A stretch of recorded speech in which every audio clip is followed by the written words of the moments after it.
So you're back for another day of critical thinking. So far, we've just basically done three things. We've outlined why I think that focusing on critical thinking would be so helpful to my students, based on an analysis of last semester's work. We've it took a long time, but we gave an overview of what critical thinking is, mostly going from the Popper open society kind of things. And then we spent some time discussing why, if critical thinking's so good, not everyone does it all the time. That it's good, but it can be erosive to confidence and cohesion, which in excess can be bad, and critical thinking is difficult and time consuming, which is alright if you have the time and resources, but sometimes you don't. And historically, especially going way back in evolutionary history, humans and cavemen and animals never had the time and resources to get anywhere via critical thinking. So our brains are just not naturally tuned to critical thinking. Biological evolution is slow relative to the perceptions of an individual organism, especially one with a lot going on in its head. So we've described why critical thinking isn't universal, we've described what it is, we've hashed through why I think we need to teach it. Now, let's actually get into it. We've talked about it, around it. Now let's actually look at how to do it. We'll start. Maybe one more little detour, though. We will basically do all our critical thinking in language. English, my formal mathematical logical notation's bad, and my Chinese is bad too. And chances are you guys don't know Spanish, so English it is. Which is a language. So I think it would be worthwhile for us to firstly discuss what is language. It's a thing, it's important, we're going to be using it a lot. I think critical thinking is logically subsequent to language. I think that's sort of what the ancients were getting at when they put grammar as 1/3 of the trivium. Of course, the real science of linguistics is only maybe a few hundred years old for historical comparative linguistics, and less than 100 years old for real generative syntax, the good stuff that now makes up most of the field of linguistics. Almost said the real field of syntax. And syntax is a real lot of linguistics today. So we need to talk about what language is. Oh, that old thing. It's just an open-ended lexicon mapped onto a recursive grammar. Never mind. Okay, so I gave a one-sentence definition of language. I think it's the right definition. A lot of my linguistics friends would basically agree with me. But man, open-ended lexicon mapped onto a recursive grammar, there's a lot of terms in that phrase that we don't know. We'll unpack that long descriptive phrase.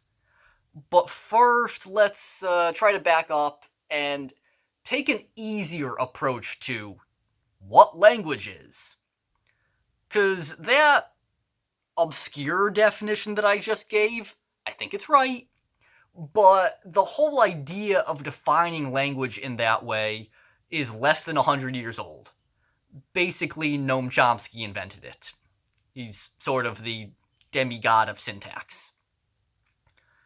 But people were doing some form of linguistics before the birth of Chomsky. And honestly, what he does is hard.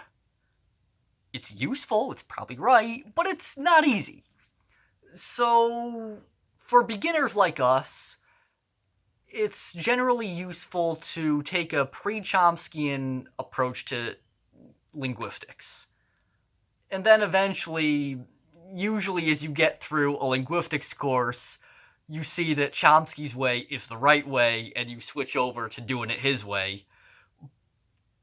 But you need to make that switch later, because if you start off with what he's doing, it's hard. So what did people do before Chomsky? They were structuralists who just describe what they saw. But mostly, the big school was functionalism. They defined things in terms of what that thing did. What's its function? It is what it does. Okay, there's a lot. That's also a hard sentence. But that one we can unpack more easily. So what is language? A functionalist would rephrase that question as, what does language do? And then things that do that are language. Basically, language accomplishes communication. In a few minutes, we're going to tear apart language and communication and differentiate those concepts. But for now, let's start by thinking of them as the same thing. Of course, language often does accomplish the goal of communication. Communication can be done without language, but forget I said that. We'll get to that later. For now, the function of language is communication.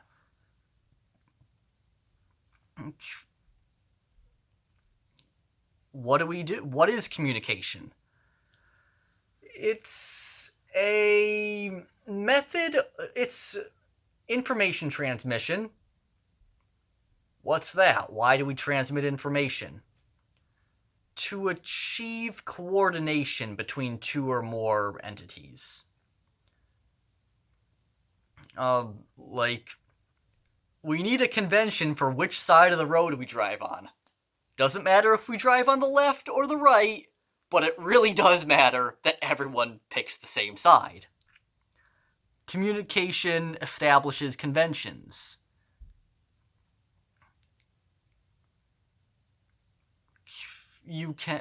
When communicating, there are three sub-functions of communication: persuasion, expression, and informing someone.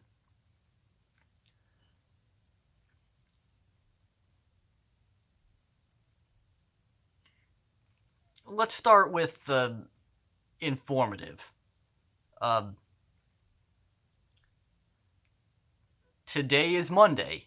Maybe it is, maybe it's not. Could be false. But it's a statement of alleged fact. If you wanted to know what day it is, I sent you the information by sound, then the internet. But I used language to send you that information. Communication accomplished information transmission.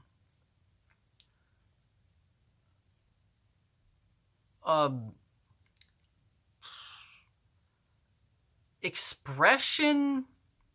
Generally, people will count the expressive function of language as its own thing, because sometimes it can fall over into persuasion.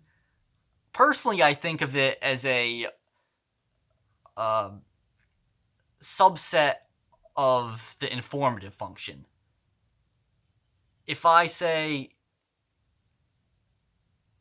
I'm sad, or this thing sucks, it's broken, it sucks. I'm certainly expressing some feelings, and some people consider that to be a function of language in itself. But really, we could easily rephrase those things as factual, informative statements. This person is sad, so he says. This device is defective. Those statements may be true or false, they could be wrong, but they are statements of alleged fact. So I consider the expressive function of language to be a subset of the informative function, but you're free to disagree with me. A lot of people count them as equal. There's also the persuasive function.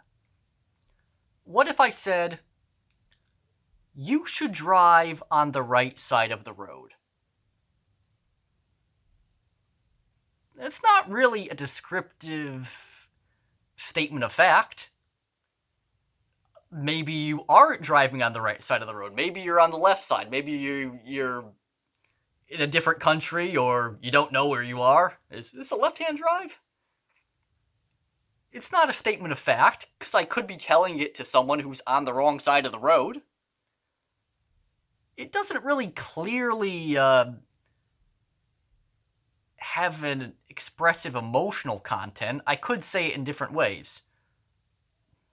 People should drive on the right side of the road. Holy shit, you're an idiot! Why are you on the wrong side? You should drive on the right! Same informational content, pretty different expressions, though. Persuasion is a main function of language.